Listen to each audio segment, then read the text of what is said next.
बिस्मिल्लाहिर्रहमानिर्रहीम। अस्सलामुअलैकुम। Welcome to आम आदमी प्रॉपर्टी व्लॉग्स।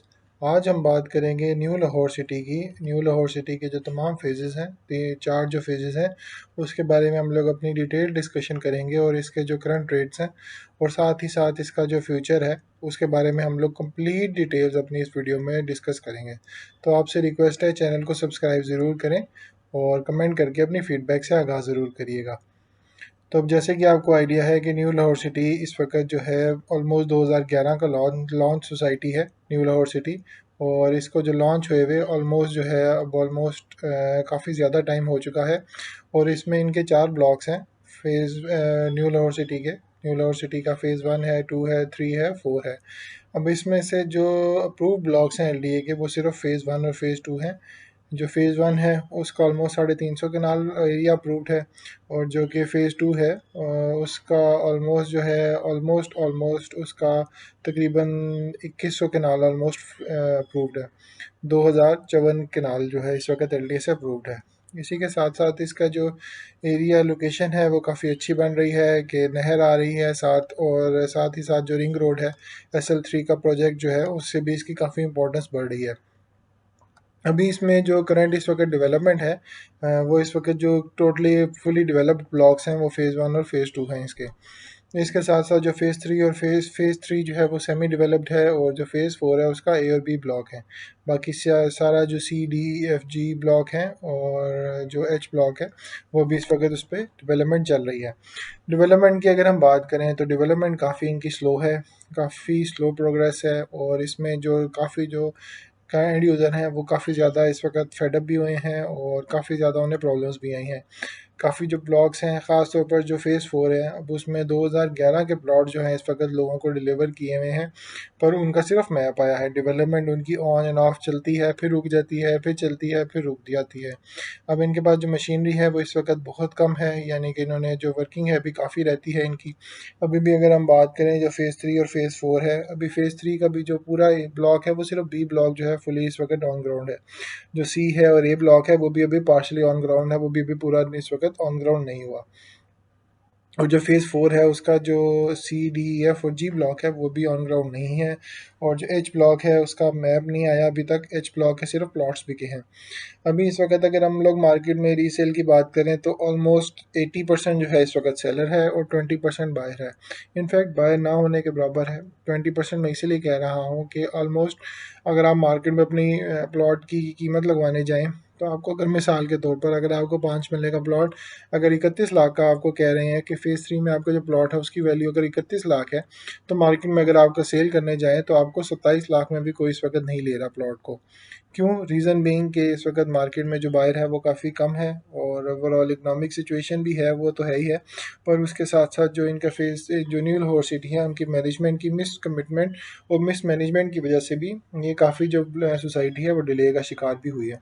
काफ़ी अच्छी लोकेशन है, काफ़ी अच्छा एरिया है, इनके पास लैंड भी है, पर इन्होंने डेवलपमेंट नहीं की। काफ़ी जो एंड यूज़र हैं वो रुले भी हैं। इसी वजह से रुले हैं कि यार हमें जो प्लॉट हमने जो सोसाइटी से जो कमिटमेंट की गई थी कि हमें 3 साल 4 साल 5 साल में अगर आपको पोजेसन दे दिया जाएगा, तो ऐसा नहीं हुआ। और उसी वजह से काफ़ी जो एंड यूज़र्स थे उन्होंने अपनी जो इस वक्त जो इंस्टॉलमेंट्स थी वो डिले भी की हैं। और इसी की यही रीज़न है कि जो इंस्टॉलमेंट्स डिले होने की वजह से भी सोसाइटी की तरफ से मिस कमिटमेंट थी, उन्होंने डिले किया, डेवलपमेंट नहीं की, और उस वजह से लोगों ने अपनी जो इंस्टॉलमेंट्स हैं नहीं जमा कराई। उस वजह से सोसाइटी को फंड्स का भी काफ़ी ज़्यादा इशू हुआ, और उस वजह से जो इनकी प्लॉट की डेवलपमेंट थी वो मज़ीद डिले हुई। अभी इस वक्त जो है फ़ेज़ 4 की अगर हम बात करें, जो कि इन्होंने कमिट किया था कि जी हम इस साल के एंड तक यानी कि दिसंबर तक, पहले काफ़ी डिफरेंट टाइम से हर 3-4 अगले अगर अभी बात करें तो हर 3 से 4 महीने आगे की डेडलाइन दे देते हैं कि जी हम लोग आपको जून जून में दे रहे हैं, हम आपको दिसंबर में दे रहे हैं, हम आपको मार्च में दे रहे हैं, हम आपको नवंबर में दे रहे हैं पोजेसन। पर ऐसा नहीं हो रहा। अभी भी इनकी डेवलपमेंट जो है वो चल रही है, पर अभी डेवलपमेंट ना होने के बराबर है इस वक्त। और इसी के साथ साथ पर जो अच्छी बात है वो ये है कि जी यहाँ पे रिंग रोड का जो SL3 प्रोजेक्ट है वो भी चल रहा है। कि अगर वो जो SL3 प्रोजेक्ट है जो कि एक्सपेक्ट किया जा रहा है कि जनवरी का एंड या फरवरी का स्टार्ट, तब तक इलेक्शन से पहले पहले इंशाल्लाह उम्मीद है कि जो SL3 प्रोजेक्ट है रिंग रोड का वो भी कंप्लीट हो जाएगा।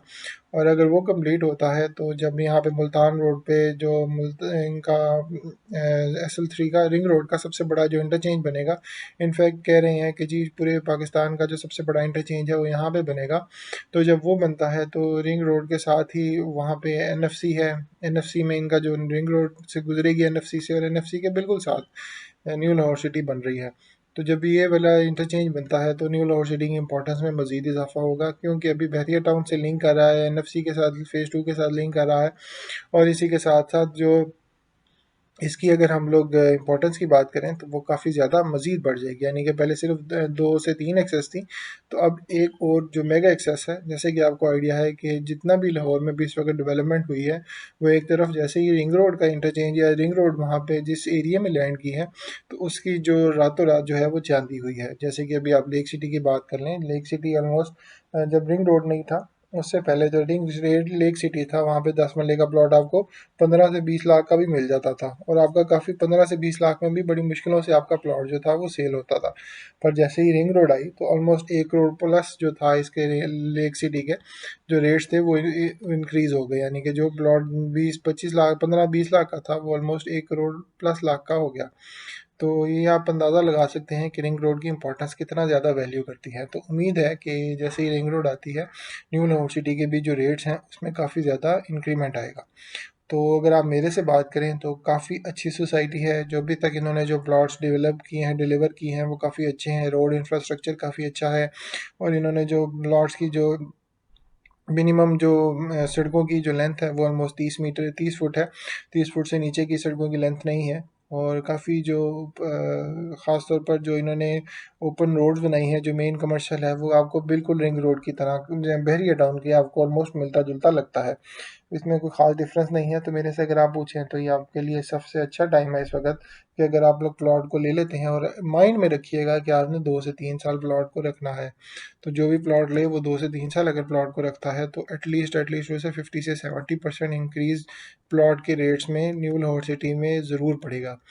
वो इसीलिए पड़ेगा क्योंकि जब आसपास की सोसाइटीज़ के जब रेट्स ख़ास तौर पर बहरिया टाउन के NFC के इतने ज़्यादा हो जाएंगे, तो फिर न्यू लाहौर सिटी को भी रेट्स में काफ़ी ज़्यादा इंक्रीज़ आएगा। अभी हम NFC की बात करें तो वो ऑन ग्राउंड नहीं है, तो बहरिया टाउन सिर्फ ऑन ग्राउंड है, और साथ ही साथ new Lahore city partially on ground है, तो इस वजह से न्यू लाहौर सिटी को काफ़ी ज़्यादा एज होगा।